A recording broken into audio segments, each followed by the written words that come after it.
L'invité du jour, animé par Aurélie Véron. L'invité du jour sur Espoir FM, aujourd'hui, c'est Philippe Gould. Bonjour Philippe. Bonjour. Alors, vous êtes pasteur de l'église protestante évangélique méthodiste d'Agen et puis aussi délégué départemental du CNEF. Alors, ça fait beaucoup de choses qu'on va expliquer. Et puis ensuite, on présentera un événement très important. La date, c'est le 5 octobre. On va présenter tout ça. On est ensemble aujourd'hui pour en parler. Alors déjà, est-ce que vous pouvez, Philippe Gould, nous expliquer ce qu'est l'église protestante évangélique méthodiste? Les évangéliques et les méthodistes sont des protestants issus de la réforme anglaise, en l'occurrence. Une église évangélique protestante méthodiste à Agen a été installée depuis les années 1925 et les chrétiens s'y retrouvent toutes les semaines pour louer et adorer leur Dieu. Alors donc il y avait ce premier terme et puis après donc il y avait celui du CNEF, C-N-E-F. Alors qu'est-ce que ça signifie ? Alors, le CNEF, c'est l'union ou la fédération qui réunit toutes les églises évangéliques en France depuis les années 2010. Toutes ces églises ont souhaité avoir une instance représentative auprès de l'État. Donc, les églises évangéliques sont assez diverses sur le territoire, sont regroupées en unions différentes. Il peut y avoir des baptistes, des méthodistes, comme j'ai dit tout à l'heure, des églises libres, des églises réformées évangéliques, des pentecôtistes. Et toutes ces églises-là ont souhaité avoir une seule instance représentative auprès de l'État et des autorités. Donc c'est le CNEF, le Conseil national des évangéliques de France, qui occupe aujourd'hui ce rôle-là d'instance représentative et de fédération qui permet d'unifier ou de montrer l'unité des évangéliques sur le territoire français. Philippe Gould, comment ça se passe ? Est-ce qu'il y a de plus en plus de personnes qui viennent dans les églises aujourd'hui ? Quelle est la tendance ? Sur les évangéliques, il y a une très forte progression depuis les années 1950 en France. On compte aujourd'hui à peu près 1 million 100 d'évangéliques sur le territoire français. Ça fait que 1,5% de la population française, mais c'est en très très grande progression. Aujourd'hui, les évangéliques qui appartiennent à la famille des protestants représentent un peu plus de la moitié des protestants et c'est clairement la branche qui est en progression. Au sein des évangéliques, il y a plusieurs mouvements, plusieurs unions d'églises. Certaines sont en grande progression, comme les églises pentecôtistes, sur tout le territoire français. Mais non seulement en France, mais dans le monde entier, on compte à peu près 600 millions d'évangéliques. Dans certaines régions, comme l'Asie du Sud-Est ou comme l'Amérique du Sud, ou même l'Afrique, la progression est très sensible. Les évangéliques sont des protestants, c'est clairement leur histoire. L'histoire, c'est de la réforme protestante du XVIe siècle.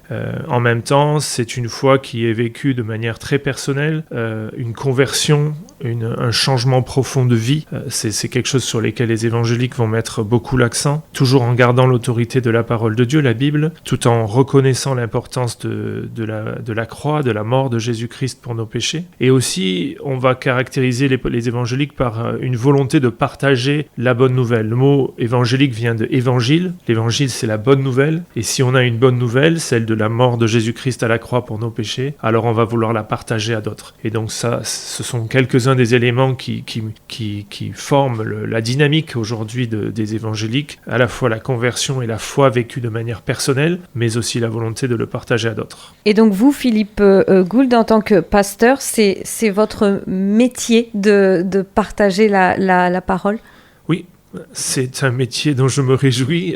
Ça me permet d'étudier la parole et de l'enseigner du plus jeune âge au plus âgé. Je vais enseigner des tout petits enfants comme enseigner des aînés dans la foi. C'est une grâce ou c'est un privilège que j'ai de pouvoir à la fois travailler le texte pour moi, le vivre pour moi et ensuite le partager à d'autres. Oui, ça fait partie de mon rôle, mais le rôle du pasteur va aussi d'accompagner les fidèles dans plein de domaines. Ça peut aussi être dans les domaines sociaux, ça peut être dans l'aide aux familles, ça peut être dans l'aide à la recherche d'emploi, ça peut être dans la formation. Voilà, il y a plein de choses où je suis impliqué dans les familles que j'accompagne de mon église. Donc ça veut dire que vous connaissez aussi très bien le territoire, le Lot-et-Garonne ? Oui, nous avons des personnes dans notre église qui viennent un peu d'assez largement sur le territoire, mais si je le connais, c'est aussi parce que je suis en contact avec mes collègues pasteurs, donc on est plusieurs églises églises évangéliques dans le Lot-et-Garonne, de Marmande, Tonneins,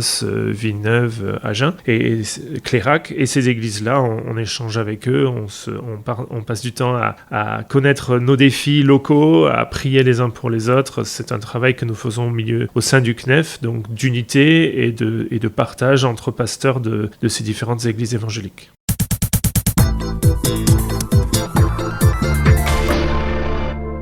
Alors je le rappelle à nos auditeurs, notre invité du jour c'est Philippe Gould, pasteur de l'église protestante évangélique méthodiste d'Agen et délégué départemental du CNEF. Vous êtes au micro d'Espoir FM aujourd'hui pour nous parler de célébration. C'est un événement très important partout en France. Oui, Célébration 2025, c'est la première fois que le CNEF a proposé à l'ensemble des unions qui participent, de faire une célébration commune dans l'ensemble du territoire en même temps. Donc on a choisi ce jour il y a déjà 2 ans pour pouvoir travailler ensemble et préparer. Évidemment, dans un territoire rural comme le Lot-et-Garonne, l'événement est un petit peu moins grandiose ou grand en termes de personnes, mais vous imaginez bien que dans certaines grandes villes, Bordeaux par exemple voisine, ou Lyon, Strasbourg, les événements vont être immenses avec des salles de fête, des grandes salles réservées bien à l'avance pour pouvoir accueillir l'ensemble des fidèles. Donc nous avons décidé cela il y a 2 ans. Les églises ont travaillé ensemble pour préparer un temps de culte, un temps d'atelier, un temps de concert de louanges, afin de permettre aux chrétiens aussi de se rencontrer. Pas seulement les pasteurs qui se rencontrent assez régulièrement, mais aussi les fidèles, les croyants, de passer une journée ensemble à la fois dans le culte à Dieu, c'est pour ça qu'on l'a appelé célébration. C'est vraiment une célébration, c'est un culte que l'on va faire ensemble le matin, le dimanche, et l'après-midi, des activités qui sont plus de communion, de fraternité et d'échange. Donc c'est le but de cette journée. Alors juste avant, on va revenir sur le 4 octobre, parce que à Clérac, en Lot-et-Garonne, ça commence le 4 octobre en soirée, c'est ça? Oui, tout à fait. On commence par un concert de louanges à 19h30 dans le temple alors là, ça sera dans la salle des fêtes, de Clérac. Donc on va recevoir les jeunes et les moins jeunes, mais pour un temps de chant, un temps de louange. La partie de notre culte qui est assez dynamique chez les évangéliques, c'est justement le chant. La surprise de la plupart des personnes lorsqu'ils viennent pour la première fois dans un culte évangélique, c'est la modernité de ces chants, avec des instruments, avec des mélodies et des chants modernes. Donc ce soir-là, nous aurons un temps de concert avec des musiciens du Lot-et-Garonne qui se sont retrouvés pour travailler ensemble et pour nous amener sur un temps de louange, c'est-à-dire des cantiques envers Dieu qui seront chantés ensemble par tous les participants. C'est pas un concert où on écoute, mais un concert où on participe. Voilà. Alors comment est-ce qu'on fait justement pour venir à ce concert de louange? Tout le monde est le bienvenu. C'est à 19h30 à la salle des fêtes de Clérac le 4 octobre. Un temps de chant, un temps. Vous pouvez aussi, si vous ne les connaissez pas, les écouter et ça sera un temps sympathique, mais aussi avec les yeux fixés sur Dieu, sur Jésus.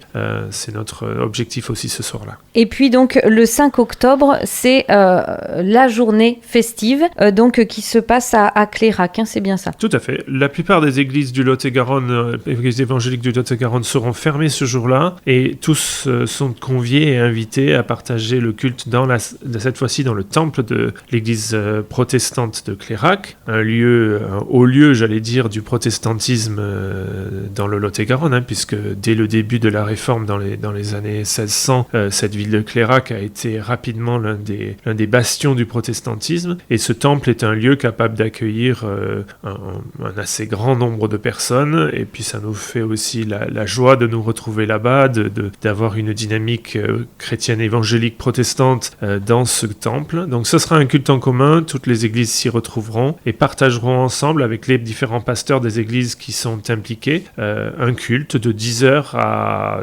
midi et seront enseignés aussi ensemble par le pasteur Gisquet, un pasteur d'Agen à la retraite, qui sera le prédicateur ce matin-là. Comment on fait, Philippe? Il y aura de la place pour tout le monde? Alors, c'est un très grand temple, on espère le remplir. À l'époque, on m'a dit qu'il pouvait contenir 1000 personnes.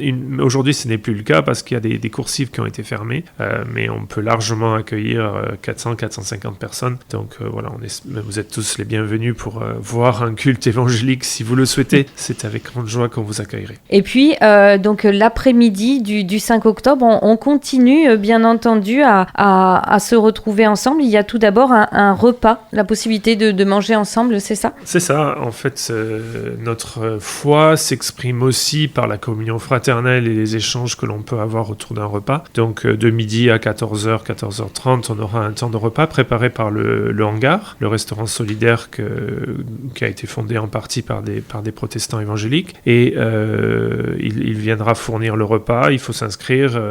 Je crois que c'est 12 € pour les adultes et 8 € pour les enfants. Ensuite, après ce repas, un temps de convivialité et d'échange. D'accord, donc de 14h30 à 16h30. C'est ça. On a le choix, il y a un programme avec plusieurs propositions. Voilà, il y a plusieurs ateliers qui seront proposés au cours de l'après-midi, des ateliers plus créatifs au niveau artistique, au niveau musical, la composition de chants. Il y aura un atelier que la radio animera aussi sur place, sur comment utiliser les outils, créer des émissions, échanger, faire des interviews. Il y aura aussi des débats, des tables rondes sur le témoignage, sur la laïcité, sur la liberté que nous avons d'annoncer notre foi dans notre pays. Et puis, on l'a pas précisé, mais il y a également aussi sur place une garderie pour les plus jeunes enfants. Oui. C'est par rapport au culte du matin ou c'est pour toute la journée ? Alors, ça sera principalement pour le culte du matin. L'après-midi, c'est plus un temps en famille, mais il y aura aussi des activités organisées pour les enfants. Il y aura une promenade sous forme de découverte de la ville pour les plus jeunes, enfin pour les adolescents, on va dire, aux jeunes adolescents. Alors, si on souhaite retrouver toutes ces informations sur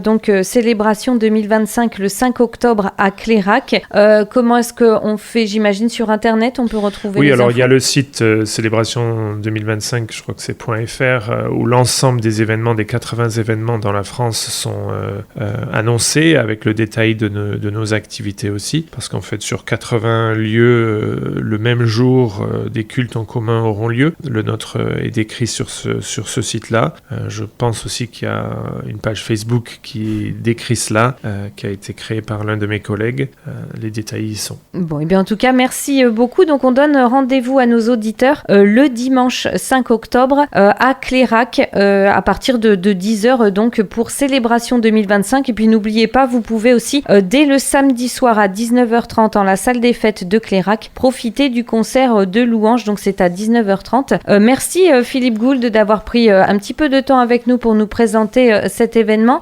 C'est donc une première. Qu'est-ce que vous attendez de cet événement ? C'est une première à la fois pour le CNEF. Alors c'est pas tout à fait la première fois que nous nous réunissons nous sur la Genée. Nous avons déjà eu des cultes en commun pour divers événements au cours des années passées. Mais sur la partie nationale, c'est quand même pour nous une volonté de montrer notre unité, notre existence, notre pertinence pour le monde d'aujourd'hui. Donc moi j'ai envie de dire localement, on a surtout envie de vivre cette unité sur le plan de nos fidèles, de se rencontrer, de passer du temps ensemble, de vivre sous cette unité que nous avons dans la foi commune en Jésus-Christ. Merci Philippe Gould. Merci. C'était l'invité du jour, animé par Aurélie Véron.